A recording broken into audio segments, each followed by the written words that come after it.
pemirsa, kita kembali lagi di Siraman Kolbu, Sejukan Hati. Biasanya silaturahmi, jalan-jalan, muter-muter ke sanak saudara, nerima amplop, ngasih amplop. Sekarang THR-nya via transfer. Tapi yang satu ini nggak usah ditransfer. Karena udah ada di sini, sosok yang energik, nyentrik. Ini dia Ustadz Munawir, ngacir, silahkan. Selamat hari lebaran, mari bersalam-salaman. Minal aizin wal faizin, mohon maaf lahir dan batin. Assalamualaikum. Waalaikumsalam, Pak Ustadz. Jangan deket-deket, takut jadi. Jadi apa sih? Waalaikumsalam. Ya Allah. Ini silaturahmi begini aja ya. Iya. Duduk dulu, Pak Ustadz. Sekarang. Iya, duduk dulu Duduk ya? dong. Pak Ustadz, Ustadz mau dimaafkan atas segala kesalahan yang disengaja Sama-sama maupun ya. tidak. Ucapan-ucapan Maafin saya ya yang- Ustaz. Taqabbalallah minna wa minkum, mudah-mudahan Allah mengabulkan doa kita dan permohonan maaf kita. Amin ya Allah, amin ya rabbal Alhamdulillah. alamin. Baju baru nih kayaknya nih. Nah, ini spesial. Spesial. Ya kan buat lebaran. Alhamdulillah. Pasti belinya online. Silakan tausiahnya Pak Ustadz. Assalamualaikum warahmatullahi wabarakatuh. Waalaikumsalam warahmatullahi Masih aja. Bismillahi wahdah, sadaqa wa'dah, wa nasara abdah, wa a'azza jundahu, wa hazamal ahzaba wahdah. Allahumma salli wa sallim wa barik ala Sayyidina Muhammadin wa ala alihi wa sahbihi ajma'in, amma ba'du. Para pemirsa Siraman Kolbu yang sedang senang sekali hari ini, kita akan kembali menjadikan fitrah atau menjadikan fitri, akan menjadikan suci diri kita semuanya, insya Allah. Dan juga para pemirsa dari Sabang sampai Merauke dan tahadus binimah kepada para alim ulama, tentunya yang sempurna hanya milik Allah Subhanahu wa ta'ala. Dan mudah-mudahan kita selalu mendapatkan syafaatul uzmah nanti di yaumul akhirah. Amin. Melanjutkan guru kita tadi menyampaikan yaitu bab masalah Idul Fitri. Allah Subhanahu wa ta'ala menukilkan di dalam surah Al-Baqarah ayat 195. You understand? Ya, 185. Dalam surah Al-Baqarah Allah Subhanahu wa ta'ala menjelaskan, Bismillahirrahmanirrahim. Allah. Walitukmilul iddata walitukabbirullaha ala ma hadakum wa la'allakum tashkurun.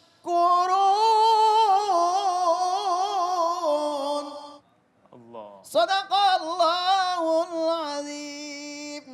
Alhamdulillah. Bagi kita dengan hari raya sudah mendengarkan ayat suci Al-Quran. Allah Subhanahu wa ta'ala menjelaskan walitukmilul iddata. Sempurnakanlah bilangan puasamu.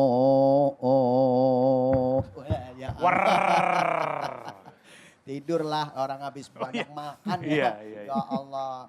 Sempurnakanlah bilangan puasa kalian. Dengan apa? Iddata, yaitu hitungan-hitungan puasa kalian. Walitukmilul iddata, walitukabbirullah. Kalau sudah sempurna, kita mengagungkan nama Allah Subhanahu wa ta'ala. Kalau mengagungkan berarti takbir, takbiran. Yang kedua setelah sempurna yaitu dengan zaku amwalakum bizakah. Sempurnakan dengan mengeluarkan zakat. Itu yang mampu, kalau yang nggak mampu nggak ngeluarin zakat. Kalau yang nggak mampu berarti di zakat. Nah, yang terakhir la'allakum tashkurun, agar kita menjadi orang-orang yang bersyukur kepada Allah Subhanahu wa ta'ala. Dan insya Allah mudah-mudahan ini kita menjadikan orang fitri, orang yang suci kembali, kawaladathu ummuh, seperti orang yang baru lahir dari perutnya emak. Alhamdulillah. Alhamdulillah. Itu saja yang bisa sampaikan, kurang dan lebihnya mohon maaf. Burung cendrawasih dicampur sama burung dara, itu nama-nama burung pemirsa.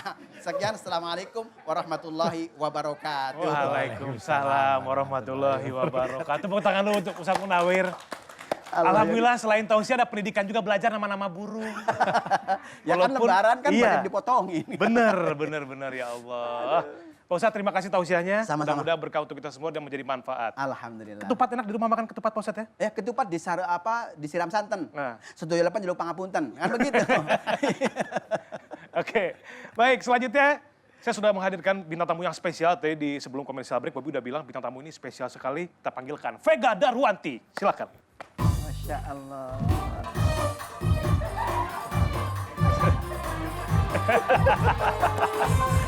Assalamualaikum. Saya udah habis. Udah habis. Udah habis. Assalamualaikum. Waalaikumsalam Vega. Iya. Assalamualaikum. Waalaikumsalam. Tepuk tangan untuk Vega Darwanti. Silakan duduk Vega. Iya di. Bosan di sini, sini? iya. Di situ. Tenang Ustaz, santai. Siap, Masih siap, panjang siap. acara ini, masih ada kejutan. Tadi saya bilang kan ini spesial untuk pemirsa di rumah dan juga untuk salah seorang di antara kita. Maksudnya Ustadz Munawi. Mau dibawa ngacir nggak nih? Insya Allah. Oke, pemirsa nanti kita akan ngobrol-ngobrol lagi. Vega sebelumnya kita mengucapin minal aidin wal faizin, mohon maaf lahir dan batin ya Vega ya. Sama-sama Mas Bobby, minal aidin. Oke baik, pemirsa sekarang kita masuk di segmen ngos-ngosan alias ngobrol-ngobrol santai. Ngobrol-ngobrol dengan bintang tamu kita Vega Darwanti, nggak bikin capek tapi insya Allah bikin kita bertambah ilmunya. Vega kita ke depan yuk, Ayo. ngobrol sini. Ya Allah. Vega, Ya. hari lebaran sebelum ini kan bulan suci Ramadan itu adalah bulan kita di mana kita berperang melawan hawa nafsu. Nafsu menahan lapar, nafsu menahan hawa nafsu yang lain gitu ya. Tapi di sini kita tahu semua bahwa suami dari seorang Vega Darwanti itu bukan hanya berperang melawan hawa nafsu, tapi juga ada di garda depan ya ketika menghadapi wabah virus corona yang mulai menyebar di Indonesia, menangani para pasien yang terkena COVID-19. Saya mau tanya dari sisi Veganya dulu, gimana sih Vega memberikan izin pada waktu itu kepada suami ya, kemudian apa yang Vega lakukan pada waktu itu menerima kenyataan bahwa suami harus terjun ke lapangan? Iya. Jadi sebetulnya suamiku memang nggak megang pasien COVID langsung, Mas Bobby. Oh, gitu. Jadi karena kalau biasanya tuh dokter-dokter yang megang pasien COVID itu dokter-dokter tertentu yang kan biasanya kalau COVID itu kan ada permasalahan di paru. Jadi suamiku itu kan dokter radiologi dan kebetulan memang praktek di tempat sendiri. Jadi bukan di rumah sakit pemerintah yang ibaratnya tuh ada rujukan untuk COVID Oh, gitu. gitu. Jadi sampai sekarang pun juga sebenarnya suamiku masih tetap praktek. Biasanya juga lebaran hari pertama karena dokter-dokter yang lain pulang tempat sendiri kan jadi suamiku yang jaga gitu. Khawatir sih udah pasti, tapi sebetulnya dari awal aku nikah sama dokter udah tahu lah ya profesi seorang dokter. Menurut aku itu juga apa ya udah kayak garis tangan. Jadi aku percaya pasti Allah tuh ngejaga gitu. Meskipun mungkin suamiku berhadapan langsung sama pasien yang mungkin lebih bahaya dari COVID kan banyak juga nih kayak pasien DB, terus yang batuk yang suatu saat bisa nular gitu. Jadi sebenarnya banyak penyakit-penyakit lain yang sebenarnya lebih berbahaya tapi aku percaya pasti Allah bakal ngelindungin suamiku gitu. Subhanallah, ini nih Doa tulus seorang istri. istri. Ah, Telat sih satu nawir lah. Iya. Itu namanya dalam hadis kan ada ad-dunya mata wa khairu mata'i al-mar'atu sholihah. Perhiasan dunia. Istri yang soleha gitu kan. Tiba-tiba vibranya keluar biasanya nggak pernah loh. Ya kan ada Mbak Vega. Oh iya benar. Jadi vitamin banget buat Pak Ustadz. Ya. Jadi tetap Sampai ketawa Bang Bobi. iya bener. Ketawa-ketawa terus yang digesek lidah lagi bukan biola.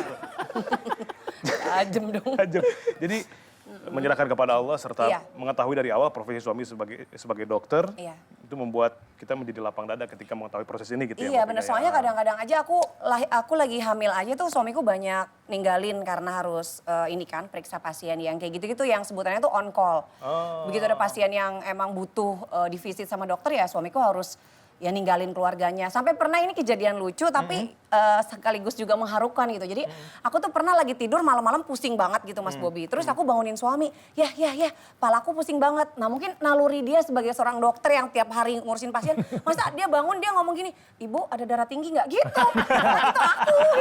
Nah itu tuh kejadian bener-bener lucu. Terus aku langsung jadi ketawa gitu. Terus aku bangunin, ya ini istri kamu. Lah kamu kan tahu aku nggak ada riwayat darah tinggi. Aku bilang gitu.